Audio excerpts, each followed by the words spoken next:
Hi Homeworthy, I'm Lizzie. Welcome to my home in Bellport, Long Island. I'd love to show you around.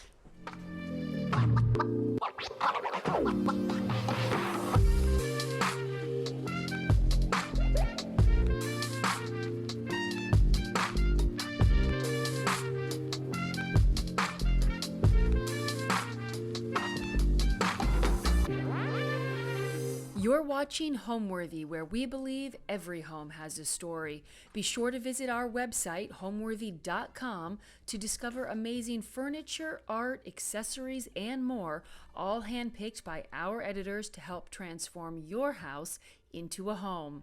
All of the items are inspired by the episodes you see here on Homeworthy. Enjoy!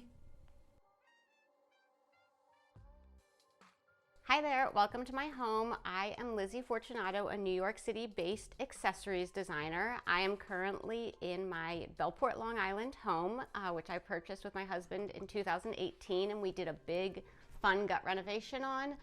We're about 55 miles from the apartment that we rent in Brooklyn, New York, and we come out here almost every weekend. So when we were looking for homes, we visited a lot. There wasn't a ton of inventory, and we fell in love with this home, which belonged to the Higginbotham family. And they're a very interesting family because the patriarch of the family was part of the Brookhaven Institute, which is a really famous science lab out here. And he actually was one of the founders of like the first video game ever. I think it was Pong. So he had like a really interesting history. I think the house only changed hands once or twice since it was built in 1924. We didn't know the exact year the house was built, but when we started doing the gut renovation, we pulled back some drywall and discovered the numbers 1924 etched in the wall. So to our best guess, that's when it's from. As I said, there weren't many owners of this house. It was really like loved by the families that occupied it. And we put so much TLC into the renovation. It had a pretty traditional layout previously with lots of small chopped up rooms.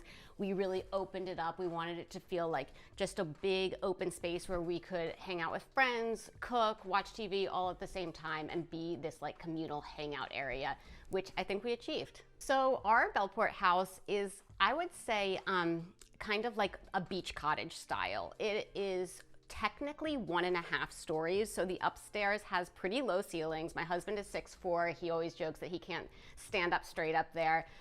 It's kind of got bungalow vibes with cedar shingles on the outside and has a really amazing wraparound porch. So people in town have always noted that this house should be called the porch house. And that's kind of what we lovingly refer to it as, the porch house, because people gather on the porch. It is like this whole extra room outside, which really adds a layer of fun, especially in the summertime when people can gather out there. Welcome to the entrance of our home. As you can see, it's a pretty big, wide open space, but this little front area is where we kind of gather for cocktails or games or hanging out, and it houses one of my favorite pieces in the home. This Calder tapestry was passed down to me from my maternal grandparents, and I'm absolutely in love with it. I received it long before I ever purchased this home, and it was rolled up in my Brooklyn apartment, but I knew it was going to be kind of like a showcase piece in the home, and I would build out color stories around it. I feel such like affinity to it, and it's really dictated a lot of my design choices, including this upholstery. This is awesome Lisa Corti fabric on a pair of chairs that I found on Etsy after scouring high and low for a cool beachy armchair, and I feel like the blues really talk to each other. And as you can tell, I've kind of leaned into primary colors in this room. The little end table is a vintage store find, and I just went to Home Depot, got some blue paint, and painted the top of it. So mixing these red and blue hues in this space has like brought some real dynamism to a space that otherwise is like pretty white floors, cream sofa, but again, pops of red and blue kind of define the entryway. The bench that's under the tapestry was found at one of my favorite antique stores that's about 25 miles from the house. On the North Fork of Long Island. It is a really cool antique store called Beal & Bell. I've found so many good things there, including this ship bench. And it's an antique bench. The legs actually fold up, so it can be transported pretty easily, but it's not going anywhere. I love it. Sometimes I'll switch out the little things on top. This awesome blue bowl was actually produced by one of the photographers who shot one of our jewelry lookbook campaigns, and she's a ceramicist in addition to being a photographer, a woman of many talents. And I thought, oh my gosh, it speaks to the blue in the Calder so perfectly. A little 1950s lamp that I found on eBay, coffee table books. Again, I merch this differently according to my mood, but I feel like it's a perfect home for lots of my little trinkets and things. And I'll put in like dried flowers or grasses. A lot of these are just like picked outside from the yard to give some height to this area. The brass sconce that's on this wall is actually handmade from a artisan in Portugal, and I love how like the brass speaks to some of the brass finishes elsewhere in the house, and it gives just a warm glow in the evening time. When we did our gut renovation, we were really committed to the open floor plan. We took down all the walls. We wanted this like open flow so everyone could hang out together. Someone could be sitting over here, someone could be in the kitchen, we could all talk to each other and hang out. So we're flowing right into the living space. We have this kind of like cool pass through. One of my favorite woodworkers, Hedge House Furniture, made this piece for me. They also sourced the wood for the top of my dining table. They're a US-based woodworking firm and do really cool things. And again, this just like houses some of my favorite things. So like finds from the beach, cookbooks, vintage pottery. And I'll switch these little moments out, but I love having these pieces that bring me joy that I get to see kind of on display. And miraculously, my 3-year-old daughter is really good about not touching them. So a pair of vintage lamps from the 1950s, seashells that we've collected from the beach, blown glass candle holders from a good girlfriend of mine. Again, pieces that kind of spark joy and make it feel like home. Moving into kind of our TV, hangout, everything area, a big L-shaped sofa, again with pillows that are vintage covers. A lot of these were found on Etsy. I love textiles. Textiles inform a lot of the work I do for my accessories brand, my jewelry line. So I am always searching for interesting textiles, and I love kind of like mixing the prints on the sofa here. TV in the corner where we do a lot of movie watching. And then one of my all-time favorite pieces in the house is this crazy chair that was made by a female woodworker in LA. Her name is Sam Klemek, and she used a vintage kantha that I brought back from India to upholster the chair. So it's got these bulbous legs. I love that it's made by a female woodworker. I love that she's domestic, and I love that it is personalized to me, where it has this upholstery that no one else is ever gonna have. Okay, so when it comes to defining the little vignettes in our open floor plan, I would say that one of the things that helped me out is using rugs or floor coverings to kind of demarcate the space. I like have this one big rectangular natural striped rug in the living area, and I kind of let that define the living area space. So things kind of hang off of it and extend a little beyond that border, but that border helps me kind of like control the living space. Similarly, in our front entrance, everything is kind of centered around this rug, and I've created these kind of like rectangular blocks to define the different spaces within this very open floor plan.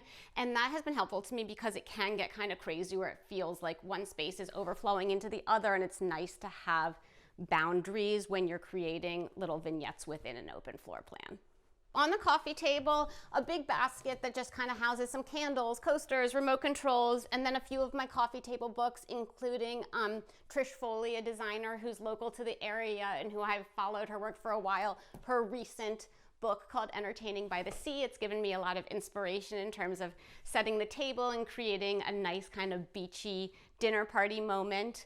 Some other items of note in here, a local ceramicist, again on Long Island, made this piece, which I love, vintage lucite candle holders, artwork by a Charleston-based artist, Catherine Dunlap, who I adore, and then artwork by my 3-year-old, who I also adore. Our fireplace works. It makes the house a little bit smelly, however, we adore it, and there's nothing better than gathering around on a winter evening, cooking a great dinner and making a fire. It is Again, a house from 1924, so we've had to give the fireplace a little bit of TLC. We had to repatch parts of it, but we're so glad that it's in working condition because it makes it so cozy in the winter months. So when we visited this house and kind of were mulling over whether to purchase it or not, I had the best vibes, the best feeling about it. And it's funny because I always joke that when I feel like a good feeling in my stomach or like my bones, like I know I'm ready to move forward with something. And I told Peter, my husband, I was like, I have a good feeling in my stomach about this house. And he was like, oh, I guess we're just going by the feeling in your stomach. That's a little suspect, but needless to say, I just had a really good energy and like really good vibes feeling about this house. And despite the fact that it wasn't totally my style when we first visited it, again, like the rooms were very small, it was pretty choppy, the decor was pretty traditional, it was, you know, a 180 from what it looks like now. I just felt like this feels like home.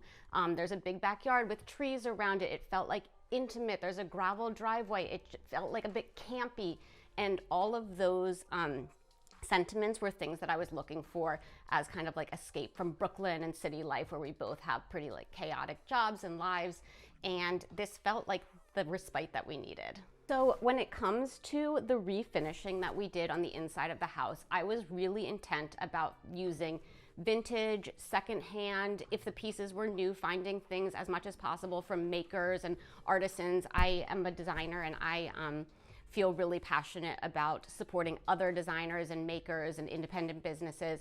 So I was like very intentional about trying not to buy from like big retailers. And you know, here and there I did that, but in general, I was searching for vintage pieces, scouring Etsy and Craigslist and auction sites. I went to tons of yard sales out on Long Island, and I also am someone who loves the hunt, so I wasn't desperate to furnish everything in one fell swoop. I was really, again, intentional about like hunting and like really falling in love with a piece. I also would say that while I love like, you know, rustic beachy hues and tans and whites, I also am not scared of color, as you can probably tell. So I was really intent on having like pops of color and then building out kind of stories and moments around those pops of color. I didn't want everything to be like too white and precious.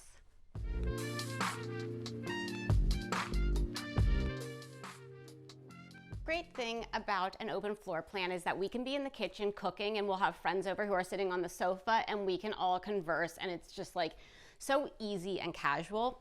Moving into our kitchen space, this is kind of the piece de resistance, the piece I searched for forever. I was really debating whether to do a built-in island in this house or a found piece, and I really wanted to do the found piece, but it was very hard to find something counter height, and I knew I wanted it to be old. So this piece is a 19th century draper's table from France. I fortunately found it at an antique store in Chicago, so I wasn't shipping it across the Atlantic, just across the country, and I just love it. It has so much personality. Fabric has been cut on this, cheese has been cut on this. It has been through many lives. We use it as a kitchen island, but in its past life, it was for tailors who were cutting on it. And I just think it's so special. The turned legs have a lot of personality, and I find it to be so charming and one of my favorite pieces in the home. On this vintage breadboard that I got from a really cool antique store in the city, I'm always kind of merchandising different little stories on top. In the summer months, there's usually fruits and veggies from our local farm stand or the CSA, and it's like overflowing with bounty.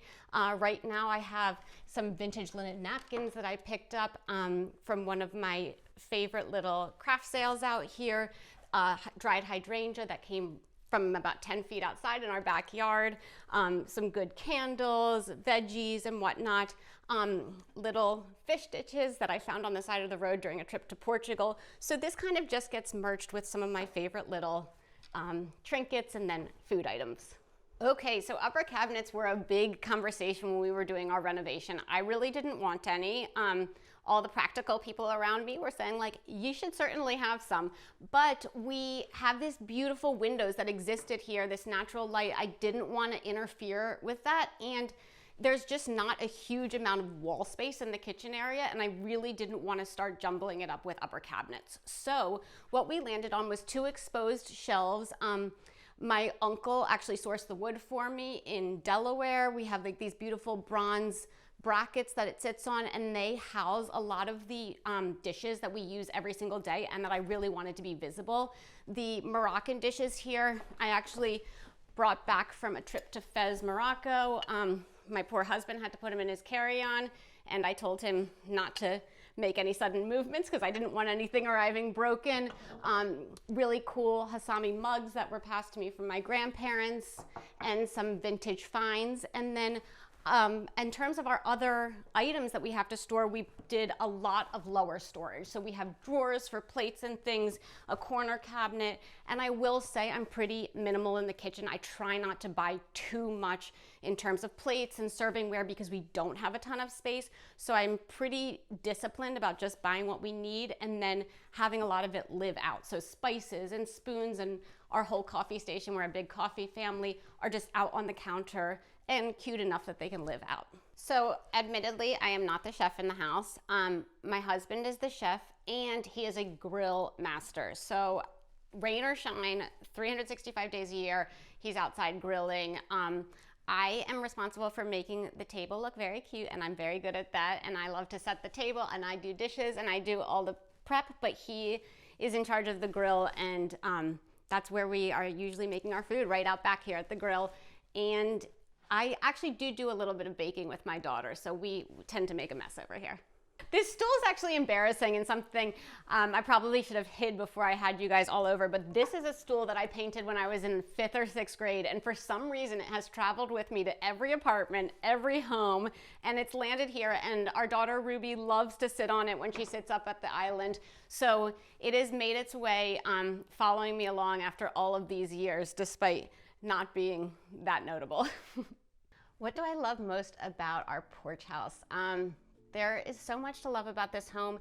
I would say the thing I love most about it is it's a really small house, but it lives big. So we've opened up the space, we've fit a bunch of tiny bedrooms upstairs. We can cram a lot of people in this house, and despite the fact that it's not that many square feet, we have amazing dinner parties here. We have lots of people over to the porch, we have friends sleep over, we have dogs running around, we have kids climbing over things. And I would say the fact that we can like have a lot of fun and like live big in a pretty small space is what I love most about it, especially as someone who's lived in New York City for the past 20 years where like spaces are small and it's sometimes hard to entertain at home. This is like the perfect tonic for that, where you get to like invite all your friends out and have a really good time and feel like you can just like cram a bunch of people in and have a lot of fun.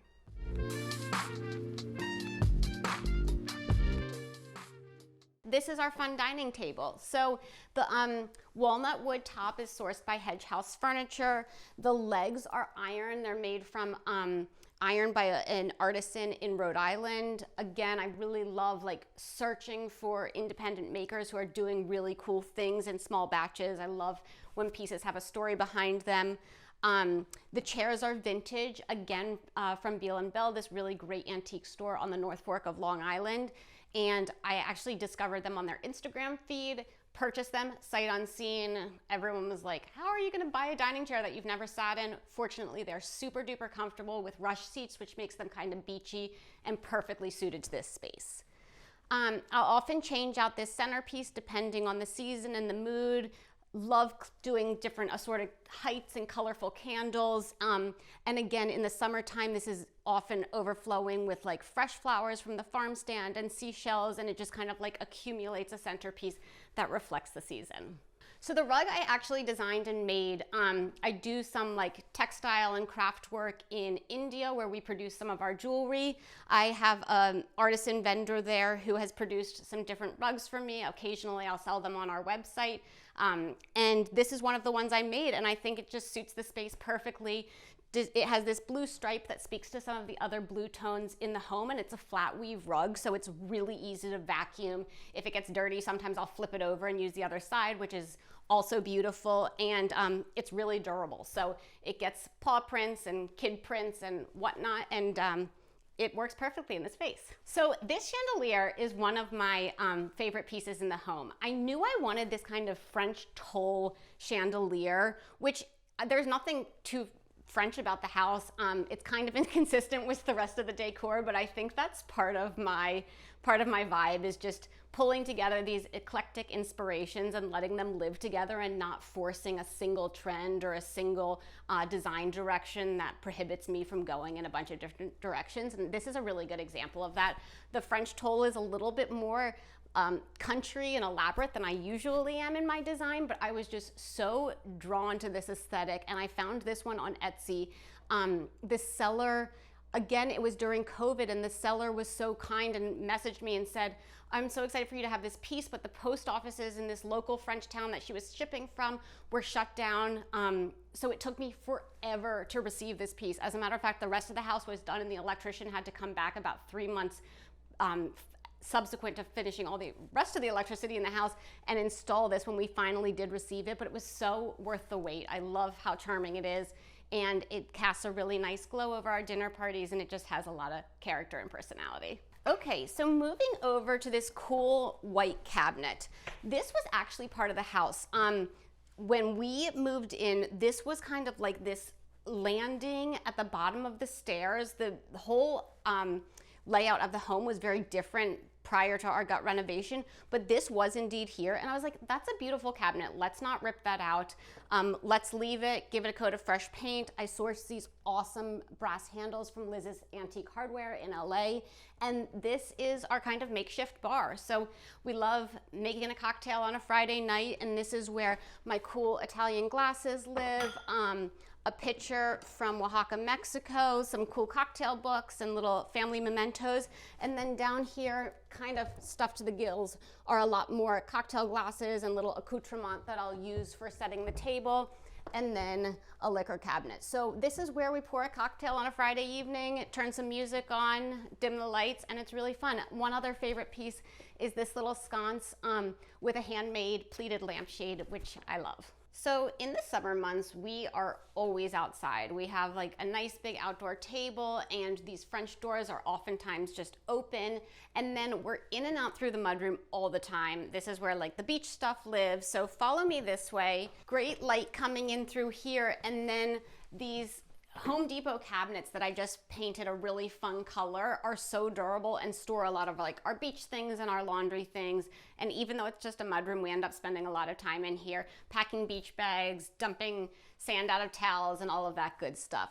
So we have this counter space with a washer and dryer hidden behind 2 vintage textiles that I stitched up and actually used a Pottery Barn curtain rod to hang them from, because I couldn't figure out the best way to hide the washer dryer. I didn't want big doors on here because this space is pretty narrow. I didn't want to be opening them up into your legs. So this works perfectly. Our daughter loves to hide behind here. It's a really nice form of hide and go seek. And then a few more little fish from Portugal along with our tide clock, so we always know when's the best time to head to the beach. Here is a little powder room. This is where we house all those good family mementos. So I've been covering the walls in Polaroids and pictures and sketches and postcards that mean things to us. And this is like a little family history if you are going to the bathroom, which makes it a really fun powder room. Over here, a bench that my mom gave to me. She found it at a really cool shop in Pennsylvania. And then a peg rail that houses the beach bags, the sun hats. Oftentimes we'll have seashells living up here and tennis rackets and whatnot. So this tends to accumulate all the fun summer stuff. So I had so much fun with lighting in this house. I was really adamant about trying to find cool vintage lights. There are some in the kitchen over the island that are like milk glass pendants that I love. They're from the 1920s. The lamps, the flush mount lights in here are vintage ship lights. So they're brass. And they, I think, came up from a place called Shipwreck Salvage or something like that. You can't make up this name. It was literally old ship lights and then an industrial gooseneck lamp that I found from a shop in Chicago. So finding these kind of cool vintage lights that just give some character to an ordinary mudroom was really fun for me. This giant wooden bowl is actually an antique dough bowl. It was used for making dough for breads and whatnot.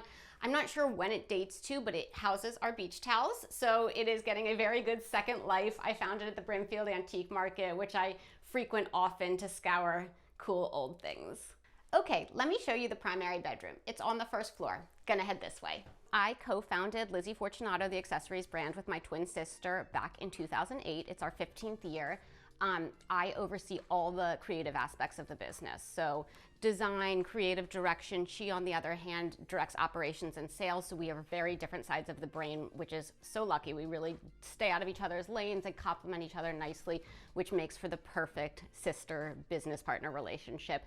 And she actually got her start in finance. She was working on Wall Street, and I had kind of gotten a real job in New York after graduating college and thinking I maybe wanted to do something creative, but ended up getting a job in fashion PR and was making jewelry on the side, and had friends who were kind of like the bottom of the totem pole at different magazines, and they would say to me, you know, my editor's working on a story, and like one of the beaded necklaces that you make might fit into the story well. And I was like, oh, that's not my real job. Like, I have a 9-to-5 working in PR. It was more like a 9-to-9, but needless to say, I would kind of do the jewelry thing nights and weekends, and slowly but surely pieces started getting press and getting attention, and I would run over to the Hearst Messenger Center at 7 in the morning before I got to my day job and say, oh, I'm the messenger dropping off for Lizzie Fortunato. And suddenly pieces were gaining the attention of editors in New York City, and I didn't have a business because I had a full-time job, and my sister was the one who encouraged me, like, quit your PR job, you don't like that anyhow, go pursue the jewelry thing full time, I'll help you out. She was like the original round of funding, and it wasn't very much for our business, but since then we've been organic growth, self-funded, it's been slow and steady, and then she quit her finance job about 5 years later to join me full time, and since then it's been history. So we now have a team of about 17 people. We have a showroom and studio in Soho. Please come visit. And we sell to some amazing retailers around the world.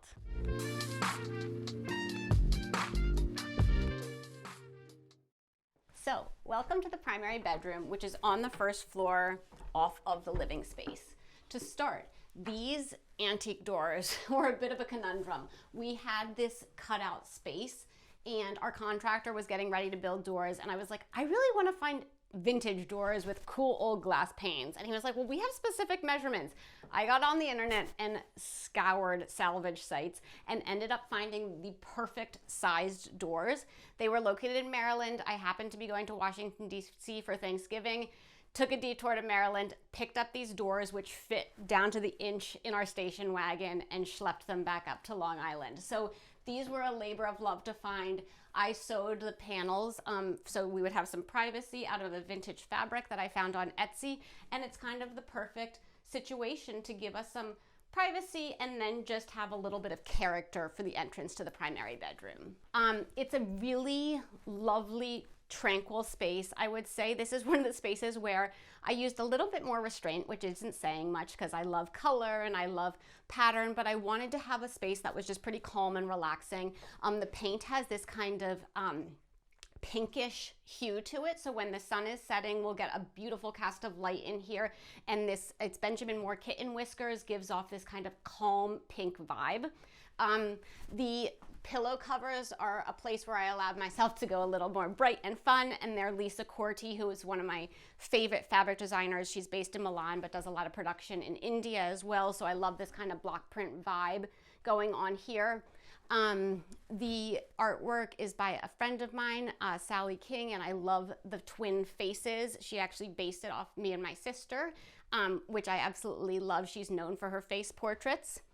The reading lights on the side of the bed, these actually came from an apartment in Brooklyn that I was living in. I had these cool black gooseneck lamps, but didn't think that the black worked in this space, so took a trip over to the hardware store, picked up some twine, and just wrapped them using twine and a lot of patience, and covered them in this kind of twine raffia look, and it lends itself perfectly to the beach vibe that we have going on here. So our bedside tables are from another antique store that I follow on Instagram. They again are just a really simple vintage table. This light wood works perfectly in the space since I wanted that kind of like calm color palette. They'll get piled up with books and whatnot, but they are just kind of the perfect subtle space to house whatever we need. We created these closets just using beadboard, and again, we try and be pretty minimal out here, not keep too much stuff out here. It's a lot of beach clothes, cozy sweaters for the winter time. And because I needed a little bit more storage beyond the closet, I also sourced this vintage dresser from a local antique store. It has a lot of charm to it. It's got these kind of like bulbous feet and knobs. It's a little rickety, but it serves the purpose, and I love the look. It sits underneath an antique mirror that belonged to my mom's mother. So again, something that was passed down, and I just love the vibe of. The vase on the table is by B. Zippy, an LA-based female ceramicist. I love her work and own a few of her pieces. And again, this peach hue just lends itself to the color palette of the bedroom. When I am getting dressed up out at the beach, which is not too often, I'm always layering on some of my own pieces. Oftentimes in the summer, I'll wear just like a bathing suit and jewelry and a sarong, and that's my uniform. And most of the pieces live here on this fun John Darien seashell plate. Right now, I have some of my favorites, including the Vinca flower necklace. This is hand-blown glass. We work with an incredible artisan in upstate New York who crafts these blown glass pieces for us.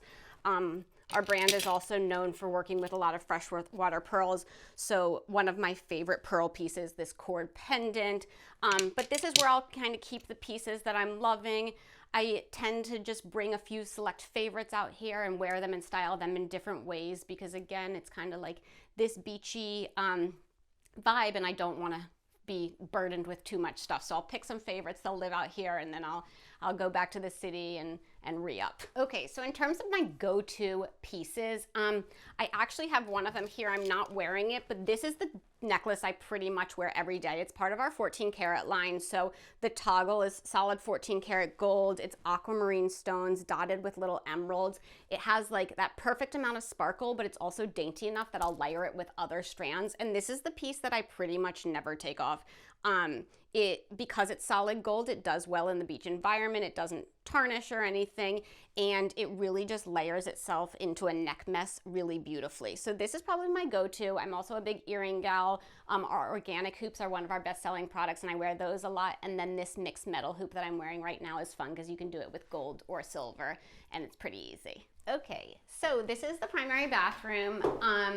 This was a really fun space to decorate. This cabinet was actually also here, just like the bar cabinet was here. This was in kind of the original entryway of the home, and the contractor just kind of cut it out and moved it into the bathroom. This made it so that we didn't have to buy a vanity, which was awesome. I sourced the countertop and some cool handles, and this acts as our vanity. On top, concrete sinks that I found from a maker in the Midwest, and then these vintage brass faucets sourced from Morocco. We have medicine cabinets for storage, and then one of my favorite little accents are the blue and white tiles, which I also hand carried back from Morocco. I only have whatever it is, 30 of them or so, and I gave my contractor full artistic license. I said, I want a little backsplash behind our sinks. You do the pattern as you want to. And he sent me a cell phone picture. It was during COVID, so I was kind of quarantined from him, and I was like, I love how you laid them out. Go for it, and here they are. Over here, a little comb print from one of my favorite artists, Hugo Guinness, a vintage rug on the floor, and then a Zalige tile in the shower. So this is, again, a really like cozy space, but with some great personality. Again, the brass tub filler is vintage, and then I have this cool woven light over top. So I'm a big bath gal. I love taking baths in here in the winter, and it's, again, just a really warm, fun space. I love talking about what gives a home a soul because I think, and I talk to so many of my friends about this too, who are interested in interiors and have done some like really cool home renovation projects, but I think it's all about integrating your personal style and not getting too caught up in the trends. I know that there's just like sensory overload when it comes to Pinterest and Instagram and like finding inspiration. I think that's all wonderful, but I also think it's easy to get caught up in these trends. Like I'll see someone doing something beautiful that's super minimal and I'll be like, oh my gosh, I want to go that direction. But then I kind of have to remind myself like, I'm not that minimal, so I can't like throw everything out and like paint the wall taupe and be happy with it, even though I might get inspired by someone else who is doing that. So I think it's really easy to like kind of fall down that rabbit hole of other inspirations, and like having the kind of discipline to like follow your heart and do what speaks to you, I think is really important in terms of giving a house a soul, and then creating a space that's just warm and welcoming. I love collecting special pieces, but I never do anything that's like too precious. Like I don't want a space where people can't have a glass of red wine or like can't hold a cup of coffee on the sofa. Everything should be just lived in and feel like it's been around for a while and it will continue to be around for a while, and that means being able to live with it and live in it and spill and be okay with it.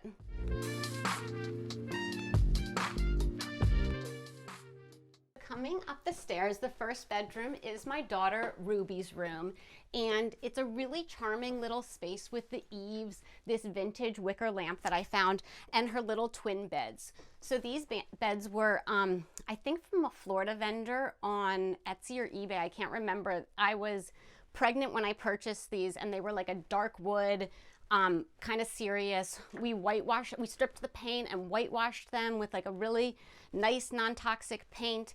And then we have her little yellow and white bedspread. Her cousin, who's 7 days younger than she is, oftentimes sleeps over.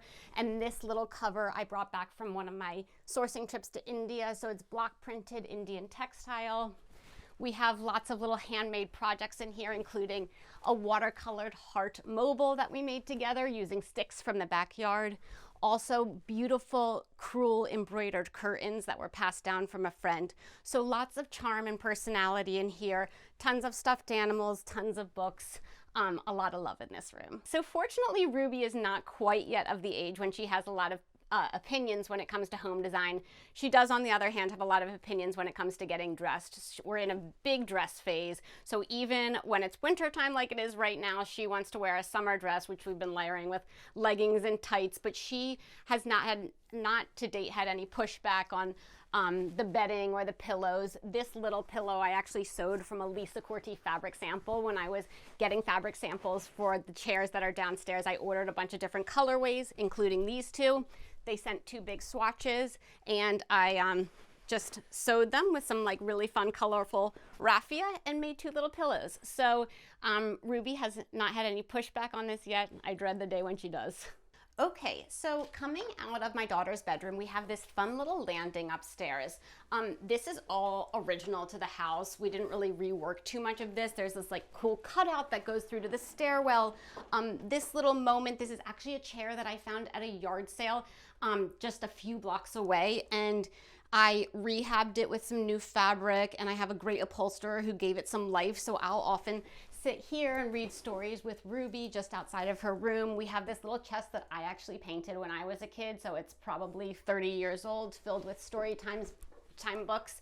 A cool little indigo rug on the floor here, and then this awesome photograph that my brother took, I think with a drone. So he's an amazing adventurer and photographer, and that's one of his pieces here. So I would say my personal sense of style, I'm drawn to things that have stories behind them. Like if I find a ceramic piece where I get to meet the ceramicist who made it, and he tells me how long it took and how he came up with the glaze color, I feel so connected to those pieces, and then will like find other pieces in my home to complement that one piece. And I often joke that like I'll get the inspiration for a room by finding like one tiny little dish and then building out the sofa and the side tables and the lamps around that. I really find that sometimes I'll discover a little piece that kind of sparks joy, and if I have some emotional connection to that piece, be it has a story behind it or I got to meet the designer who made it, then I can kind of go from there. I'm not someone who